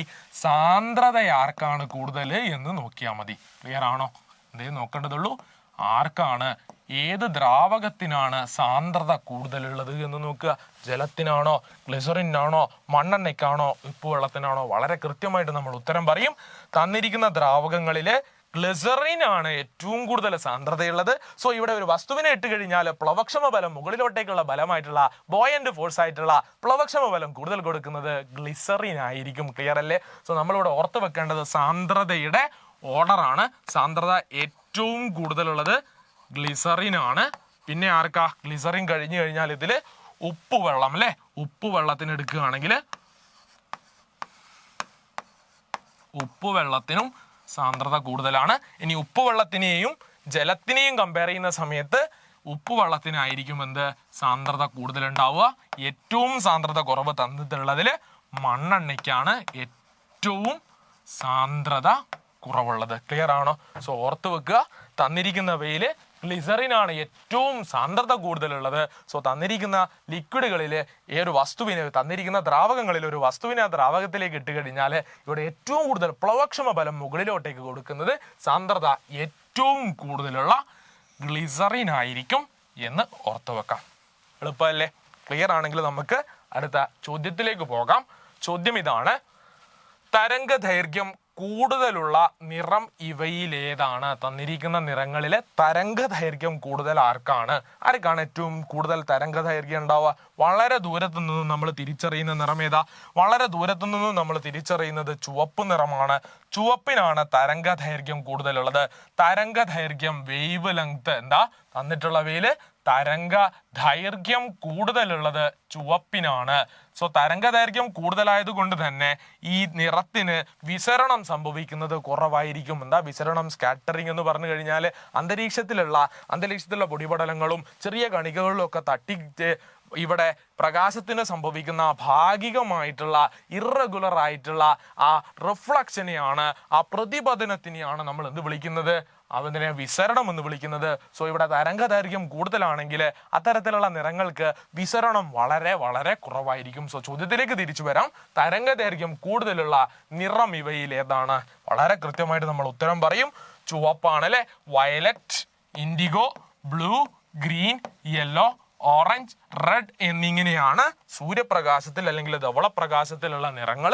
ഇതിൽ ഏറ്റവും കൂടുതൽ തരംഗ ദൈർഘ്യമുള്ളത് അത് ചുവപ്പിനാണ്. ഏറ്റവും കുറവ് തരംഗ ദൈർഘ്യമുള്ളത് വയലറ്റിനാണ്. ക്ലിയർ അല്ലേ? തരംഗ ദൈർഘ്യത്തിന്റെ ഓർഡർ കൂടെ ഓർത്തു വെക്കാം. വയലറ്റ് നിറത്തിന് തരംഗ ദൈർഘ്യം അല്ലെങ്കിൽ വേവ് ലെങ്ത് എന്ന് പറയുന്നത് വളരെ വളരെ കുറവാണ്. 380 to 440 ഉള്ളൂ. ഏറ്റവും കൂടുതൽ തരംഗ ദൈർഘ്യം, ഏറ്റവും കൂടിയ വേവ് ലെങ്ത് കാണിക്കുന്നത് റെഡ് ആണ്. 620 to 750 നാനോമീറ്റർ ആണ് എന്ന് ഓർത്തു വെക്കാം. ക്ലിയർ അല്ലേ? ചോദിച്ചത് ഏറ്റവും കൂടുതൽ തരംഗ ദൈർഘ്യമുള്ളതാണ് അത് ചുവപ്പാണ്. തരംഗ ദൈർഘ്യം കുറയുന്ന ഓർഡറാണ് ഇങ്ങോട്ടേക്കുള്ളത്. അങ്ങോട്ടേക്ക് തരംഗ ദൈർഘ്യം എന്ത് ചെയ്യും? കൂടും. അങ്ങനെ ഏറ്റവും തരംഗ ദൈർഘ്യം ചുവപ്പിനും ഏറ്റവും കുറവ് തരംഗ ദൈർഘ്യം അത് വയലറ്റ്, ഇൻഡിഗോ, ബ്ലൂ പോലെയുള്ള നിറങ്ങൾക്കാണ്. എളുപ്പമല്ലേ? ക്ലിയർ ആണെങ്കിൽ, ഓക്കെ ആണെങ്കിൽ നമുക്ക് അടുത്ത ചോദ്യത്തിലേക്ക് പോകാം. ചോദ്യം ഇതാണ്: കാറ്റിന്റെ വേഗത അളക്കാൻ ഇവയിൽ ഏത് ഉപകരണമാണ് നമ്മൾ ഉപയോഗിക്കുന്നത്? ബാരോമീറ്റർ ആണോ, അൾട്ടിമീറ്റർ ആണോ, അനിമോമീറ്റർ ആണോ, മാനോമീറ്റർ ആണോ? നമുക്കറിയാം ഇവിടെ ബാരോമീറ്റർ എന്ന് പറയുന്നത് മർദ്ദം അളക്കാൻ വേണ്ടി നമ്മൾ ഉപയോഗിക്കുന്ന ഉപകരണമാണ്. എന്താ? മർദ്ദം അളക്കാൻ വേണ്ടി, പ്രഷർ മെഷർ ചെയ്യാൻ വേണ്ടി നമ്മൾ ഉപയോഗിക്കുന്ന ഒരു ഡിവൈസ് ആണ് അല്ലെങ്കിൽ ഒരു ഉപകരണമാണ് ബാരോമീറ്റർ. രണ്ടാമത്തെ നോക്കണേ, അൾട്ടിമീറ്റർ. എന്തിനു വേണ്ടിയാണ് അൾട്ടിമീറ്റർ ഉപയോഗിക്കുന്നത്? ഉയരം അളക്കാൻ വേണ്ടി, ഹൈറ്റ് മെഷർ ചെയ്യാൻ വേണ്ടി നമ്മൾ ഉപയോഗിക്കുന്ന ഡിവൈസ് ആണ്, ഉപകരണമാണ് അൾട്ടിമീറ്റർ. അടുത്തത് നോക്കാം, അനിമോമീറ്റർ. എന്താ അനിമോമീറ്റർ? നോക്കണേ, കാറ്റിന്റെ വേഗത അളക്കാൻ വേണ്ടി നമ്മൾ ഉപയോഗിക്കുന്ന ഉപകരണമാണ് anemometer. So the correct answer is anemometer. ഇനി എന്താ ഈ മാനോമീറ്റർ എന്ന് പറഞ്ഞു കഴിഞ്ഞാൽ നമ്മൾ പഠിച്ചിട്ടുണ്ട് അല്ലെ? പ്ലസ് ടു സയൻസ് പഠിച്ചവർക്കൊക്കെ അറിയാം എന്താണ് മാനോമീറ്റർ എന്ന് പറഞ്ഞാൽ. യു ഷേപ്പ്ഡ് മാനോമീറ്റർ എന്നൊക്കെ നമ്മൾ പഠിച്ചിട്ടുണ്ട്. എന്താണ് മാനോമീറ്റർ? നോക്കണേ, അന്തരീക്ഷത്തിലുള്ള മർദ്ദവുമായിട്ട് ഒരു വസ്തുവിന്റെ മർദ്ദത്തിനെ താരതമ്യം ചെയ്തുകൊണ്ട് നമ്മൾ മെഷർ ചെയ്യുന്ന, പ്രഷർ മെഷർ ചെയ്യുന്ന, മർദ്ദം മെഷർ ചെയ്യുന്ന ഒരു ഡിവൈസ് ആണ് എന്ത്? മാനോമീറ്റർ. യു ഷേപ്പ്ഡ് മാനോമീറ്റർ എന്നൊക്കെ നമ്മൾ പഠിച്ചിട്ടുണ്ട്. അന്തരീക്ഷ മർദ്ദവുമായി എത്ര കൂടുതലുണ്ട് ഒരു വസ്തുവിന്റെ മർദ്ദം, അന്തരീക്ഷ മർദ്ദത്തിനെ കമ്പയർ ചെയ്യുന്ന സമയത്ത് എത്ര കൂടുതലുണ്ട് എന്ന് മെഷർ ചെയ്യുന്ന ഒരു ഡിവൈസ് ആണ് മാനോമീറ്റർ. സോ തന്നിരിക്കുന്നവയിൽ കറക്റ്റ് ആൻസർ ഏതാണെന്ന് ചോദിച്ചാൽ നമ്മൾ പറയും അനിമോമീറ്റർ ആണ് നമ്മൾ കാറ്റിന്റെ വേഗത അളക്കാൻ വേണ്ടി മെഷർ ചെയ്യുന്നത്. മറ്റു ഓപ്ഷനുകൾ കൂടെ ഓർത്തു വെക്കാം. ബാരോമീറ്റർ മർദ്ദമാണ്, അൾട്ടിമീറ്റർ ഉയരമാണ്, മാനോമീറ്ററും അതേപോലെ തന്നെ മർദ്ദത്തിലുള്ള വ്യത്യാസമാണ്. So the correct answer is ഇവിടെ കാറ്റിന്റെ വേഗത അളക്കാൻ ഉപയോഗിക്കുന്നത് അനിമോമീറ്റർ ആണ്. ക്ലിയർ അല്ലേ? റെഡി ആണെങ്കിൽ നമുക്ക് അടുത്ത ചോദ്യത്തിലേക്ക് പോകാം. ക്വസ്റ്റ്യൻ ഇതാണ്: എക്സ്റേ പതിക്കാതിരിക്കുവാൻ ഉപയോഗിക്കുന്ന രക്ഷാകവചം ഏത് ലോഹം കൊണ്ടാണ് നിർമ്മിച്ചിരിക്കുന്നത്? ഏതാ? എക്സ്റേ എന്ന് പറഞ്ഞു കഴിഞ്ഞാൽ ഓർത്ത് വെക്കുക, എക്സ്റേക്ക് ആവൃത്തി വളരെ കൂടുതലാണ്. സോ ആവൃത്തി കൂടിയ, ഊർജം കൂടിയ ഒരു ഇലക്ട്രോ മാഗ്നറ്റിക് വേവ് ആണ്, വൈദ്യുത കാന്തിക തരംഗമാണ് എക്സ്റേ. സോ എക്സ്റേക്ക് ഊർജം അല്ലെങ്കിൽ ആവൃത്തി കൂടുതലായത് കൊണ്ട് തന്നെ അത് ശരീരത്തിലേക്ക് വീഴുമ്പോൾ നമുക്ക് പലതരത്തിലുള്ള ബുദ്ധിമുട്ടുകൾ ഭാവിയിൽ ഉണ്ടാകാൻ സാധ്യതയുണ്ട്. അതുകൊണ്ട് തന്നെ ഈ എക്സ്റേ പതിക്കാതിരിക്കാൻ വേണ്ടി നമ്മളൊരു രക്ഷാകവചം വെക്കാറുണ്ട്. ആ രക്ഷാകവചം പൊതുവെ ഏത് ലോഹം കൊണ്ടാണ് നിർമ്മിക്കാറ് എന്നാണ് ചോദ്യം. എന്താ correct answer? Aluminium, lead, tin, osmium. തന്നിരിക്കുന്നവയിൽ കറക്റ്റ് ആൻസർ എന്ന് പറയുന്നത് ലെഡ് ആണ്. ഓർത്ത് വെക്കുക കേട്ടോ. ലെഡ് ആണ് നമ്മൾ എക്സ്റേ പതിക്കാതിരിക്കാൻ വേണ്ടി രക്ഷാകവചമായിട്ട് ഉപയോഗിക്കുന്ന ലോഹം നമ്മൾ എക്സ്റേ പതിക്കാതിരിക്കാനുള്ള രക്ഷാകവചം ഉണ്ടാക്കുന്നത് ലെഡ് എന്ന് പറഞ്ഞ ലോഹം ഉപയോഗിച്ചുകൊണ്ടാണ്. ലെഡിന്റെ കൂടെ നമ്മൾ ബിസ്മത്ത് ഉപയോഗിക്കാറുണ്ട്, ബാരിയം ഉപയോഗിക്കാറുണ്ട്, ടങ്സ്റ്റൺ ഉപയോഗിക്കാറുണ്ട്. സോ ഓർത്ത് വെക്കുക, ബിസ്മത്ത്, ബാരിയം, ടങ്സ്റ്റൺ. അതേപോലെ തന്നെ വളരെ പ്രധാനമായിട്ടും ലെഡ് എന്ന് പറഞ്ഞ ലോഹങ്ങൾ ഉപയോഗിച്ചുകൊണ്ടാണ് എക്സ്റേ പതിക്കാതിരിക്കാനുള്ള രക്ഷാകവചങ്ങൾ നമ്മൾ നിർമ്മിച്ചെടുക്കുന്നത്. ക്ലിയർ അല്ലേ? ഓർത്ത് വെക്കുക, ലെഡിന്റെ കൂടെ ഓർത്ത് വെക്കുക ബിസ്മത്ത്, ബാരിയം, ടങ്സ്റ്റണും ഉപയോഗപ്പെടുത്താറുണ്ട്.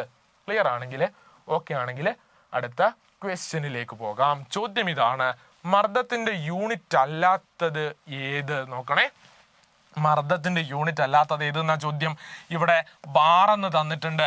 ബാർ എന്ന് പറയുന്നത് മർദ്ദത്തിന്റെ യൂണിറ്റാ. ടോർ തന്നിട്ടുണ്ട്. ടോർ മർദ്ദത്തിന്റെ യൂണിറ്റ് ആണ്. പാസ്കലും മർദ്ദത്തിന്റെ യൂണിറ്റ് ആണ്. മർദ്ദത്തിന്റെ മറ്റൊരു യൂണിറ്റ് കൂടെ ഓർത്തു വെക്കാം. അത് ന്യൂട്ടൺ പെർ മീറ്റർ സ്ക്വയർ ആണ്. എന്താ?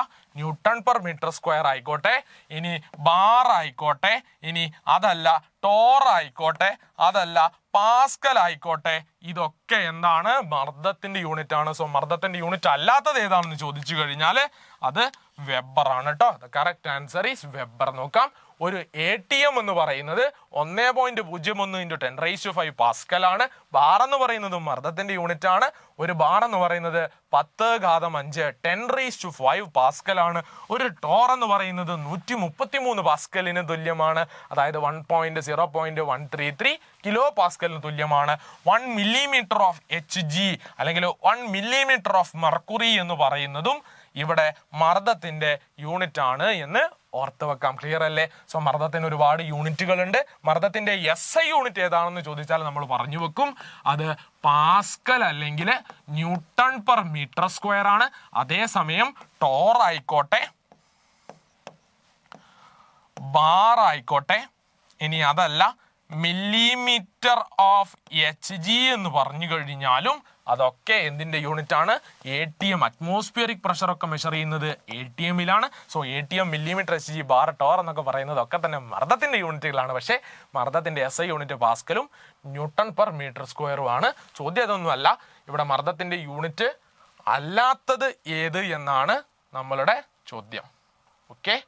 മർദ്ദത്തിന്റെ യൂണിറ്റ് അല്ലാത്തത് ഏതാണത്? വെബർ ആണ്. കാന്തികതയുമായിട്ട് ബന്ധപ്പെട്ട യൂണിറ്റ് ആണ് എന്ത്? വെബർ. ഓക്കെ. അടുത്ത ചോദ്യം നോക്കണേ. പ്രാഥമിക വർണ്ണം അല്ലാത്തത് ഏത്? തന്നിരിക്കുന്നവയിൽ പ്രൈമറി കളർ അല്ലാത്തത് ഏത് എന്നാണ് ചോദ്യം. പച്ച, മഞ്ഞ, നീല, ചുവപ്പ്. ഓർത്ത് വെക്കുക. പ്രൈമറി നിറങ്ങൾ, പ്രാഥമിക വർണ്ണങ്ങൾ ഏതൊക്കെയാണ് എന്ന് ചോദിച്ചു കഴിഞ്ഞാൽ പ്രാഥമിക വർണ്ണങ്ങൾ ഓർത്ത് വെക്കുക. പ്രാഥമിക വർണ്ണങ്ങൾ ഏതൊക്കെയാ? പ്രാഥമിക വർണ്ണങ്ങൾ ഓർത്ത് വെക്കാൻ ഒരു കോഡ് പറഞ്ഞു തരട്ടെ. ഓർത്ത് വെക്കാൻ ഒരു കോഡ് പറഞ്ഞു തരാം. Beautiful girl Chitra, beautiful girl Chitra, riding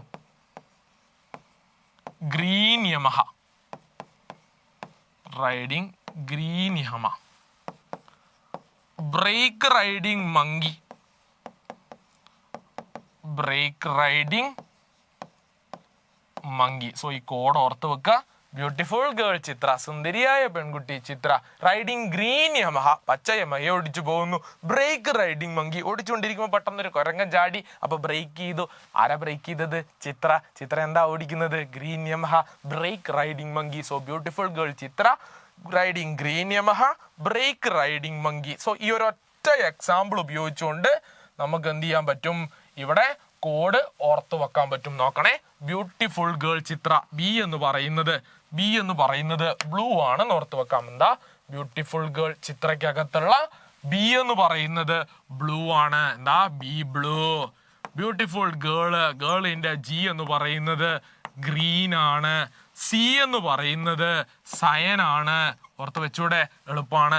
R എന്ന് പറഞ്ഞാൽ എന്താ? R എന്ന് പറഞ്ഞാൽ റെഡ് ആണ്, ചുവപ്പ. G എന്ന് പറയുന്നത് ഗ്രീൻ ആണ്. ഇവിടെ Y എന്ന് പറയുന്നത് യെല്ലോ അല്ലെങ്കിൽ മഞ്ഞയാണ്. ഇനി നോക്കണേ. ഇവിടെ B എന്ന് പറയുന്നത് ബ്ലൂ ആണ്. ഇവിടെ R എന്ന് പറയുന്നത് റെഡ് ആണ്. ഇവിടെ M എന്ന് പറയുന്നത് മജന്തയാണ്. എന്താണ്? M എന്ന് പറയുന്നത് മജന്തയാണ്. അപ്പൊ ഏതാ ഇതിൽ പ്രാഥമിക നിറങ്ങൾ? നോക്കണേ. ആദ്യത്തെ രണ്ടെണ്ണമാണ് പ്രാഥമിക നിറങ്ങൾ. Blue, green, red, green, blue, red. അപ്പൊ ഓർത്ത് വെക്കുക. ഓർത്ത് വെക്കേണ്ട കാര്യം ഇത്രയേ ഉള്ളൂ. ഇവിടെ ഓർത്ത് വെക്കാം. ബ്ലൂ, റെഡ്, ഗ്രീൻ, ഇതൊക്കെയാണ് പ്രാഥമിക വർണ്ണങ്ങൾ അല്ലെങ്കിൽ പ്രൈമറി കളേഴ്സ്. എന്താണ്? Blue, red, green. കോഡായിട്ട് ഓർത്ത് വെക്കണമെങ്കിൽ എന്ത് ചെയ്യാം? RGB എന്ന് ഓർക്കാം. Red, green, blue. ഇതൊക്കെയാണ് പ്രാഥമിക വർണ്ണങ്ങൾ. ഈ പ്രാഥമിക വർണ്ണങ്ങൾ ചേരുമ്പോൾ ഉണ്ടാവുന്ന നിറത്തിനെയാണ് നമ്മൾ ദ്വിതീയ വർണ്ണങ്ങൾ എന്ന് വിളിക്കുന്നത്. എന്താ വിളിക്കുക? ദ്വിതീയ വർണ്ണങ്ങൾ. നോക്കണേ, രണ്ട് പ്രാഥമിക വർണ്ണങ്ങൾ ചേർന്നാൽ ഒരു ദ്വിതീയ വർണ്ണം ഉണ്ടാവും. ഇവിടെ ബ്ലൂവും ഗ്രീനും കൂടെ ചേർന്ന് കഴിഞ്ഞാല്, ബ്ലൂവും ഗ്രീനും എന്നീ പ്രാഥമിക വർണ്ണങ്ങൾ ചേർന്നാല് ദ്വിതീയ വർണ്ണമായിട്ടുള്ള സയൻ ഉണ്ടാകും. ആഹാ, നോക്കണേ, റെഡും ഗ്രീനും എന്ന് പറയുന്ന രണ്ട് പ്രാഥമിക വർണ്ണങ്ങൾ ചേർന്നാല് മഞ്ഞ എന്ന് പറഞ്ഞ യെല്ലോ എന്ന് പറഞ്ഞ ഒരു ദ്വിതീയ വർണ്ണം ഉണ്ടാകും. ഇനി നോക്കണേ, നീലയെന്നും റെഡ് എന്നും പറഞ്ഞ രണ്ട് പ്രൈമറി വർണ്ണങ്ങളാണ് കൂടിച്ചേരുന്നതെങ്കിൽ അവിടെ മജന്ത എന്ന് പറഞ്ഞ ദ്വിതീയ വർണ്ണം ഉണ്ടാകും. ഓർത്ത് വെക്കേണ്ട കാര്യം ഇത്രയേ ഉള്ളൂ. RGB എന്ന് പറയുന്നതാണ് പ്രൈമറി കളേഴ്സ് അല്ലെങ്കിൽ പ്രാഥമിക വർണ്ണങ്ങൾ. സോ പ്രാഥമിക വർണ്ണങ്ങൾ ഏതൊക്കെയാ? ചുവപ്പ്, പച്ച, നീല. Red, green, blue. ചുവപ്പ്, പച്ച, നീല. സോ പച്ച എന്ന് പറയുന്നത് പ്രൈമറിയാണ്. മഞ്ഞ എന്ന് പറയുന്നത് പ്രൈമറി ആണോ? അല്ല. നീല എന്ന് പറയുന്നത് പ്രൈമറി ആണോ? നീല എന്ന് പറയുന്നത് പ്രൈമറിയാണ്. ചുവപ്പ് എന്ന് പറയുന്നത് പ്രൈമറിയാണ്. സോ പച്ച പ്രൈമറി, നീല പ്രൈമറി, ചുവപ്പ് പ്രൈമറി. ചോദ്യം എന്താ? പ്രാഥമിക വർണ്ണം അല്ലാത്തത്. ഇവിടെ പ്രൈമറി കളർ അല്ലാത്തത് ഏതാ? വളരെ കൃത്യമായിട്ട് നമ്മൾ പറഞ്ഞു വെക്കും. അത് യെല്ലോ ആണ്. യെല്ലോ എന്ന് പറയുന്നത് എന്താ? CYM. സി എന്ന് പറഞ്ഞാല് സയനാണ്. Y എന്ന് പറയുന്നത് യെല്ലോ ആണ്. M എന്ന് പറയുന്നത് മജന്ത. ഇതൊക്കെ എങ്ങനെയാ കിട്ടുന്നത്? പ്രാഥമിക വർണ്ണങ്ങൾ ചേർന്നിട്ടുണ്ടാകുന്ന സെക്കൻഡറി വർണ്ണങ്ങളാണ്, അല്ലെങ്കിൽ ദ്വിതീയ വർണ്ണങ്ങളാണ് CYM എന്ന് രേഖപ്പെടുത്തിയിരിക്കുന്ന CYM, സയൻ, യെല്ലോ, മജന്ത എന്ന് പറയുന്നത് ദ്വിതീയ വർണ്ണങ്ങളും. RGB എന്താണ്? RGB എന്ന് പറയുന്നത് പ്രൈമറി വർണ്ണങ്ങളാണ്, പ്രാഥമിക നിറങ്ങളാണ്. R എന്ന് പറയുന്നത് റെഡ്, G എന്ന് പറയുന്നത് ഗ്രീന്, B എന്ന് പറയുന്നത് ബ്ലൂ. ഇനി ഓർത്ത് വെക്കുക, രണ്ട് പ്രാഥമിക വർണ്ണങ്ങൾ ചേർന്നാൽ ഉണ്ടാകുന്ന ദ്വിതീയ വർണ്ണങ്ങൾ ഏതൊക്കെ? ബ്ലൂവും ഗ്രീനും കൂടെ ചേർന്ന് കഴിഞ്ഞാൽ സയൻ ഉണ്ടാകും. റെഡും ഗ്രീനും കൂടെ ചേർന്ന് കഴിഞ്ഞാൽ യെല്ലോ, മഞ്ഞ ഉണ്ടാകും. ബ്ലൂവും റെഡും കൂടെ ചേർന്ന് കഴിഞ്ഞാൽ മജന്ത ഉണ്ടാകും. ക്ലിയർ അല്ലേ? ഒന്നുകൂടെ വേണമെങ്കിൽ കോഡ് ഓർത്ത് വെക്കാം. Beautiful girl Chitra. ബ്ലൂവും ഗ്രീനും കൂടെ ചേർന്നാൽ സയൻ ഉണ്ടാകും. Riding green Yamaha. റെഡും ഗ്രീനും കൂടെ ചേർന്നാൽ യെല്ലോ, മഞ്ഞ ഉണ്ടാകും. Brake riding monkey. ബ്ലൂവും റെഡും കൂടെ ചേർന്ന് കഴിഞ്ഞാല് മജന്ത ഉണ്ടാവും. ഓർത്ത് വെക്കുക, സയൻ, യെല്ലോ, മജന്ത. എളുപ്പല്ലേ? Beautiful girl Chitra, riding green Yamaha, brake riding monkey. So ഈ ചിത്രം കൂടെ ഓർത്ത് വെക്കുക. റെഡും ഗ്രീനും കൂടെ ചേർന്നാൽ മഞ്ഞ ഉണ്ടാകും. റെഡും ബ്ലൂവും കൂടെ ചേർന്ന് കഴിഞ്ഞാൽ മജന്ത ഉണ്ടാകും. ഗ്രീനും ബ്ലൂവും കൂടെയാണ് ചേരുന്നതെങ്കിൽ സയനാണ് ഉണ്ടാകുക. നമ്മൾ കോഡ് ഓർത്ത് വെച്ച് കഴിഞ്ഞാൽ പെട്ടെന്ന് പരിപാടി കഴിയും. അതിൻ്റെ കൂടെ ഓർത്ത് വെക്കുക, സെക്കൻഡറി നിറങ്ങൾ എന്ന് പറയുന്നത്, അല്ലെങ്കിൽ ദ്വിതീയ വർണ്ണങ്ങൾ എന്ന് പറയുന്നത് സയൻ, യെല്ലോ, മജന്തയാണ്. റെഡി ആണെങ്കിൽ, ഓക്കെ ആണെങ്കിൽ നമുക്ക് അടുത്ത ക്വസ്റ്റ്യനിലേക്ക് പോകാം. ചോദ്യം ഇതാണ്: വൈദ്യുത കാന്തിക പ്രേരണം കണ്ടുപിടിച്ച ശാസ്ത്രജ്ഞരാരാണ്? വൈദ്യുത കാന്തിക പ്രേരണം കണ്ടുപിടിച്ചത് മൈക്കൽ ഫാരഡേ ആണ്. വൈദ്യുത കാന്തിക പ്രേരണം കണ്ടുപിടിച്ചത്. ക്ലിയർ അല്ലേ? വൈദ്യുതിയുടെ പിതാവ് ആരാണ്? ഇലക്ട്രിസിറ്റിയുടെ ഫാദർ ആരാണെന്ന് ചോദിച്ചു കഴിഞ്ഞാൽ അത് ആരാണ്? മൈക്കൽ ഫാരഡേ ആണ്. ക്ലിയർ ആണെങ്കിൽ, ഓക്കെ ആണെങ്കിൽ അടുത്ത ക്വസ്റ്റ്യനിലേക്ക് പോകാം. ചോദ്യം ഇതാണ്. ഓക്കെ, താഴെ കൊടുത്തിരിക്കുന്നവയില് സദിശ അളവ് ഏതാണ്? എന്താ സദിശ അളവ് എന്ന് പറഞ്ഞാൽ ദിശ കൂടെ പറഞ്ഞു വെക്കുന്ന അളവിനെയാണ് നമ്മൾ സദിശ അളവ് എന്ന് പറയുന്നത്. പ്രവൃത്തി എന്ന് പറയുന്നത് ഒരു സദിശ അളവല്ല. ഊർജം എന്ന് പറയുന്നത് ഒരു സദിശ അളവല്ല. പവർ എന്ന് പറയുന്നത് ഒരു സദിശ അളവല്ല. തന്നിരിക്കുന്നവയില് സദിശ അളവ് എന്ന് പറയുന്നത് ആക്കം അല്ലെങ്കിൽ മൊമെന്റം ആണ്. ആക്കം കണ്ടുപിടിക്കാനുള്ള ഇക്വേഷൻ കൂടെ ഓർത്ത് വെക്കാം. P = m×v. എന്താണ്? P = m×v. ഇവിടെ P എന്ന് പറയുന്നത് ആക്കം അല്ലെങ്കിൽ മൊമെന്റം ആണ്. M എന്ന് പറയുന്നത് മാസ് ആണ്. V എന്ന് പറയുന്നത് വെലോസിറ്റി അല്ലെങ്കിൽ പ്രവേഗമാണ്. സോ ഇക്വേഷൻ ഓർത്ത് വെക്കാം. മൊമെന്റം കാണാനുള്ള equation P = m×v. M മാസും V പ്രവേഗവുമുള്ള ഒരു വസ്തുവിന്റെ മൊമെന്റം അല്ലെങ്കിൽ ആക്കം എന്ന് പറയുന്നത് P = മാസിന്റെ വെലോസിറ്റി മാസിന്റെ വെലോസിറ്റി m×v ആണ്. അടുത്ത ചോദ്യം നോക്കണേ. വവ്വാലുകൾ രാത്രി സഞ്ചരിക്കാൻ ഉപയോഗിക്കുന്നത് എന്താണ്? അൾട്രാ വയലറ്റ് രശ്മികളാണോ? അല്ല. സൂപ്പർസോണിക് ശബ്ദങ്ങളാണോ? അൾട്രാസോണിക് ശബ്ദങ്ങളാണോ? ഇൻഫ്രാറെഡ് രശ്മികളാണോ? എന്താ ഉത്തരം? കൃത്യമായിട്ടുള്ള ഉത്തരം മനസ്സിലാക്കി വെക്കാം. എന്താണ്? അൾട്രാസോണിക് ശബ്ദ തരംഗങ്ങളാണ്. എന്താ ഉപയോഗിക്കുക? അൾട്രാസോണിക് ശബ്ദ തരംഗങ്ങളാണ് ആരുപയോഗിക്കുക? വവ്വാലുകൾ രാത്രി സഞ്ചരിക്കാൻ വേണ്ടി ഉപയോഗിക്കുക. നമുക്കറിയാം ശബ്ദങ്ങള് ഇൻഫ്രാസോണിക് ശബ്ദ തരംഗങ്ങൾ എന്നും അൾട്രാസോണിക് അല്ലെങ്കിൽ അൾട്രാസോണിക് ശബ്ദ തരംഗങ്ങൾ എന്നും നമ്മൾ എന്ത് ചെയ്തിട്ടുണ്ട്? ഡിവൈഡ് ചെയ്തിട്ടുണ്ട്. നോക്കണേ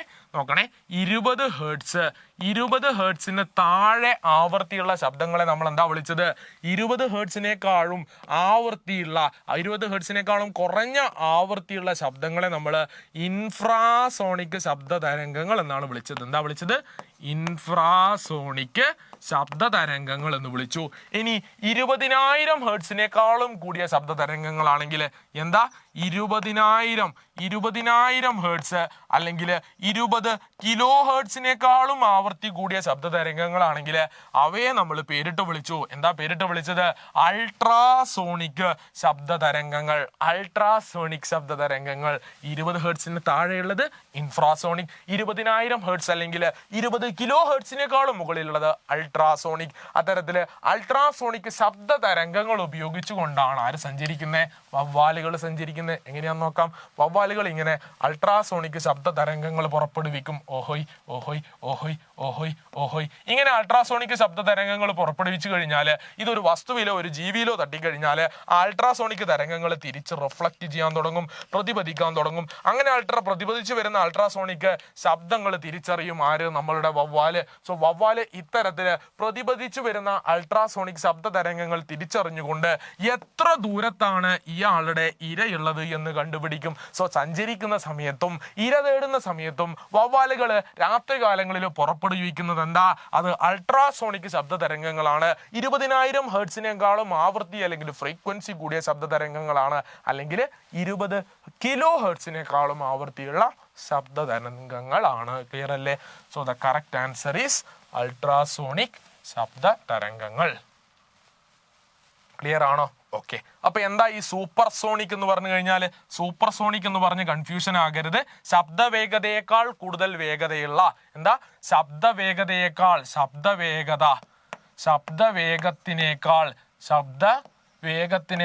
കൂടുതലുള്ള ശബ്ദത്തിനെയാണ് നമ്മൾ എന്ത് വിളിക്കുക? സൂപ്പർസോണിക് ശബ്ദങ്ങൾ എന്ന് വിളിക്കുക. അതും ഇതും കൺഫ്യൂഷൻ ആവരുത്.